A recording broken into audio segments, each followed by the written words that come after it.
بسم الله الرحمن الرحيم. إن الذين يكفرون بآيات الله ويقتلون النبيين بغير حق ويقتلون الذين يأمرون بالقسط من الناس فبشرهم بعذاب أليم.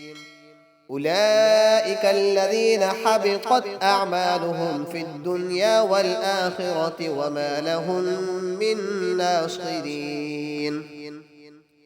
ألم تر إلى الذين أوتوا نصيبا من الكتاب يدعون إلى كتاب الله ليحكم بينهم ثم يتولى فريق منهم وهم معرضون. ذلك بأنهم قالوا لن تمسنا النار إلا أياما معدودات وغرهم في دينهم ما كانوا يفترون. فكيف إذا جمعناهم ليوم لا ريب فيه ووفيت كل نفس ما كسبت وهم لا يظلمون. قل اللهم مالك الملك تؤتي الملك من تشاء وتنزع الملك ممن تشاء وتعز من تشاء وتذل من تشاء بيدك الخير إنك على كل شيء قدير. تولج الليل في النهار وتولج النهار في الليل وتخرج الحي من الميت وتخرج الميت من الحي وترزق من تشاء بغير حساب. لا يتخذ المؤمنون الكافرين أولياء من دون المؤمنين ومن يفعل ذلك فليس من الله في شيء إلا أن تتقوا منهم تقاه ويحذركم الله نفسه وإلى الله المصير. قل إن تخفوا ما في صدوركم أو تبدوه يعلمه الله ويعلم ما في السماوات وما في الأرض والله على كل شيء قدير.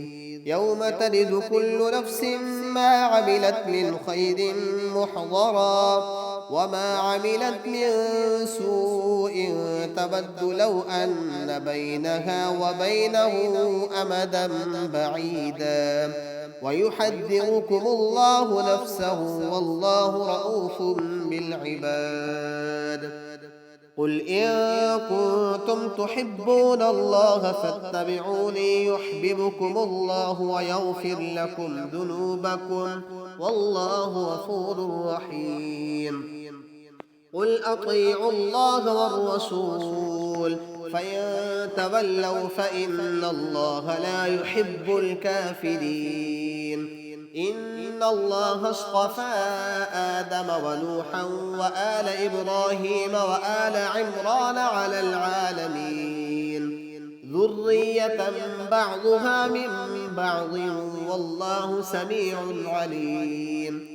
إذ قالت امرأة عمران رب إني نذرت لك ما في بطني محررا فتقبل مني إنك أنت السميع العليم.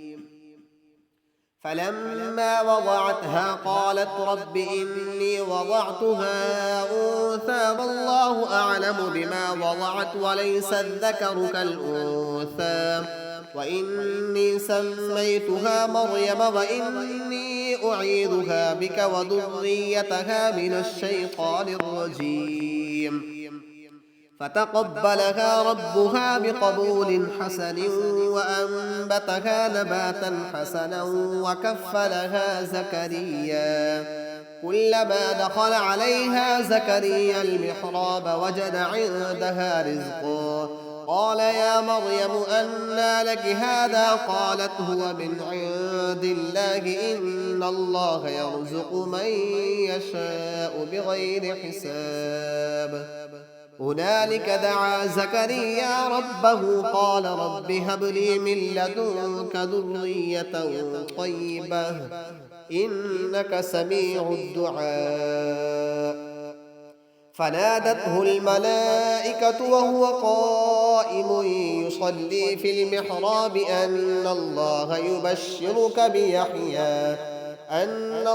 يبشرك بيحيى مصدقا بكلمة من الله وسيدا وحصورا ونبيا من الصالحين قال رب أنى يكون لي غلام وقد بلغني الكبر وامرأتي عاقر قال كذلك الله يفعل ما يشاء قال رب اجعل لي آية قال آيتك ألا تكلم الناس 3 أيام إلا رمزا واذكر ربك كثيرا وسبح بالعشي والإبكار